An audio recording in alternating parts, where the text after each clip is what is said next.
How many of us, when contemplating the vastness of the ocean, have not wondered about the limits of human boldness? In an age where technology allows us to cross the skies in a few hours, it is almost paradoxical to imagine men who, centuries ago, challenged the fury of the North Atlantic in wooden vessels, guided only by the stars and their bravery. These men, originally from Scandinavia, became known as Vikings, and their ability to dominate the seas was not the result of chance, but rather an ingenious combination of technology, knowledge, and, undeniably, a considerable dose of audacity. The Viking Age, conventionally dated between the end of the 8th century and the middle of the 11th century, witnessed the expansion of these navigators and warriors across vast areas of Europe, from the coasts of present-day France to the depths of Russia, even reaching North America, centuries before Christopher Columbus. This maritime expansion would not have been possible without the development of remarkable vessels, the famous drakkars, or dragon ships. The iconic image of their dragon-headed prows, while theatrical, does not obscure the ingenuity behind their construction. Unlike Mediterranean vessels of the time, which were built using the hull-first method, in which planks were joined directly to one another, the Vikings employed the skeleton-first method. In this system, the internal structure of the ship was built first, and only then were the planks of the hull attached to it. Imagine building a building from the roof up. The Viking approach was equally innovative in nautical terms. This technique gave the drakkars a remarkable flexibility, allowing them to withstand the rough waves of the North Atlantic without breaking apart. Flexibility, in this case, was not a sign of fragility, but rather of strength. Comparing a drakkar to a Roman ship would be like comparing a parkour athlete to a tank, both effective in their respective environments, but with radically different characteristics. Drakkars were built primarily from oak, a wood that was abundant in Scandinavia and known for its water resistance. The planks were joined together with iron rivets, and the gaps were caulked with animal hair and moss, ensuring the vessel was watertight. The result was a light, fast, and surprisingly maneuverable vessel, capable of navigating both deep waters and shallow rivers.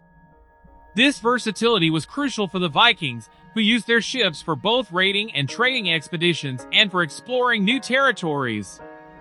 Imagine an amphibious vehicle that could navigate highways and swamps with equal ease. That was the versatility of the drakkar. In addition to naval engineering, Viking mastery of the seas also relied on a profound knowledge of navigation. Without magnetic compasses, the Vikings oriented themselves primarily by observing the stars, the sun during the day and the stars at night. They knew the migratory routes of seabirds and interpreted ocean currents and wave patterns. The so-called sunstone, a calcite crystal that could polarize light, may have aided navigation on cloudy days, allowing them to determine the position of the sun even when it was covered.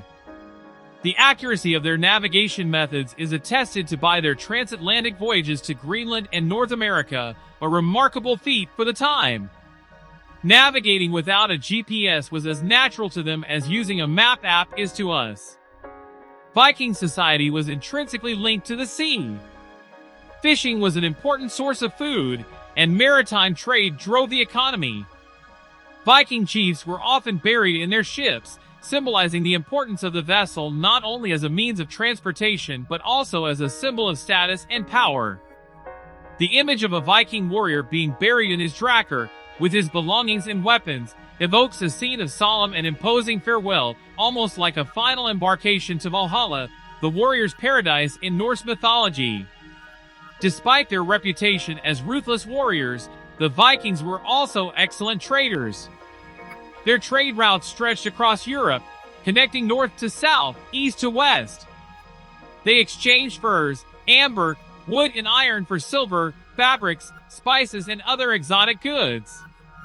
This commercial activity not only enriched Viking societies, but also contributed to the spread of ideas and technologies throughout Europe. Imagine a global trade network in the Middle Ages, connecting different cultures and regions. The Vikings were, in a sense, the pioneers of this type of exchange. It is important to note that not all Vikings were warriors or navigators.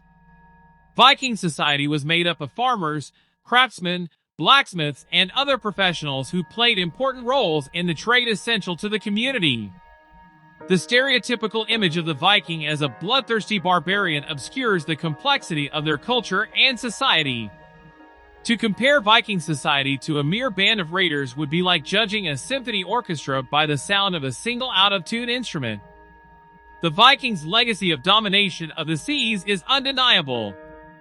Their ingenuity in shipbuilding, their knowledge of navigation, and their audacity in exploring new territories left an indelible mark on history.